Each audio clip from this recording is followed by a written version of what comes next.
ஆட்டிசத்துல பார்த்தீங்கன்னா, motor milestones அதாவது தலை நிக்கிறது, உட்கார்றது, நிக்கிறது, நடக்கிறது இந்த மாரியான எல்லாமே ஓரளவுக்கு கரெக்ட்டான டைம்ல நடந்துரும். அதனால தான் நெறைய விஷயங்கள்ல நம்ம ஆட்டிசத்த மிஸ் பண்ணிருவோம். ஆனா, ஒண்ணு நம்ம கூர்ந்து கவனிச்சோம்னா ஈஸியா கண்டுபிடிக்க முடியும். என்ன அப்படின்னு பார்த்தீங்கன்னா, பாயிண்டிங். அதாவது இந்த பொருள் எனக்கு வேணும்னு பொதுவா குழந்தைங்க வார்த்தைகள்ல சொல்றதுக்கு முன்னாடி விரல வச்சு பாயிண்ட் பண்ணி காமிப்பாங்க.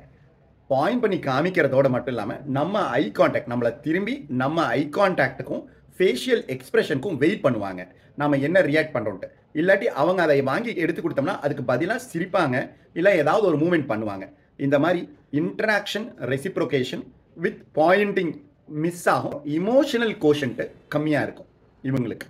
அதாவது நம்மள பார்த்து இன்டராக்ட் பண்றது, நம்மளுடைய சோகம், நம்மளுடைய ஹாப்பினஸ் இதெல்லாம் புரிஞ்சுக்கிற தன்மையில கொஞ்சம் மாறுபாடு இருக்கும் ஆரம்பத்திலே.